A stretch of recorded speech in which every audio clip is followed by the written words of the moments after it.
লাউ খেলে ত্বকের কি উপকার পাওয়া যায় চলুন এই সম্পর্কে বেশ কিছু গুরুত্বপূর্ণ তথ্য জেনে নেওয়া যাক। খাবারের মধ্যে অনেক ধরনের ফল কিংবা শাকসবজি রয়েছে যেগুলো আমাদের ত্বকের জন্য বেশ কার্যকরী। তাই রূপচর্চা করার পাশাপাশি খেয়াল রাখতে হবে খাবারের দিকেও।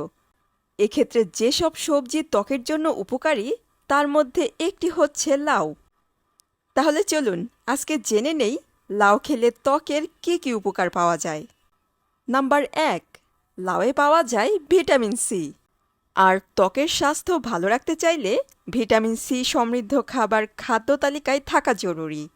এক্ষেত্রে লাউ ভিটামিন সি এর একটি ভালো উৎস।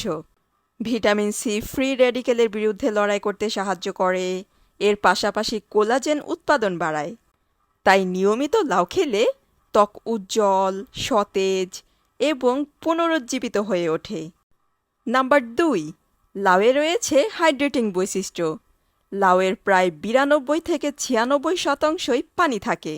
এক্ষেত্রে লাউ ত্বকের জন্য উপকারী হওয়ার একটি প্রধান কারণ হচ্ছে এতে থাকা পানির পরিমাণ। আমরা কম বেশি সবাই জানি হাইড্রেটিং খাবার এবং শাকসবজি ত্বককে রক্ষা করে, ভেতর থেকে পুষ্টি যোগায় এবং ত্বকের শুষ্কতা রোধ করে। নাম্বার ৩, কোলাজেন উৎপাদন বৃদ্ধি করে।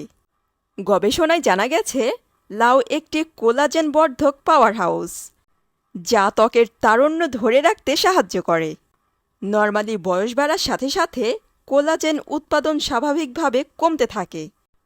তবে লাউয়ে থাকা পুষ্টি উপাদান এই প্রভাবকে প্রতিহত করতে সাহায্য করে। এক্ষেত্রে নিয়মিত লাউ খেলে ত্বকে বয়সের ছাপ দেরিতে পড়ে। নাম্বার ৪, ত্বকের স্থিতিস্থাপকতা বৃদ্ধি করে। লাউয়ে থাকা ভিটামিন এবং অন্যান্য খনিজ পদার্থের সংমিশ্রণ ত্বকের স্থিতিস্থাপকতা বৃদ্ধি করতে সাহায্য করে, এতে করে ত্বক নমনীয় রাখে। এর পাশাপাশি ত্বকের গঠন উন্নত করে, ত্বকের বলিরেখা কমাতে সাহায্য করে। নাম্বার ৫, লাউয়ে রয়েছে প্রদাহ বিরোধী বৈশিষ্ট্য। এক্ষেত্রে ত্বকের জ্বালাপোড়া কিংবা লালচে ভাব কমাতে লাউ খেতে পারেন। একটি গবেষণায় জানা গেছে লাউয়ে থাকা জৈব উপাদান দেহের প্রদাহকে শান্ত করে এবং ত্বকের নিরাময় বৃদ্ধি করে। আজকের ভিডিও এই পর্যন্তই। স্বাস্থ্য সম্পর্কিত বিভিন্ন ধরনের ভিডিও পেতে তানিজাস ডায়েরির সাথেই থাকুন। ধন্যবাদ।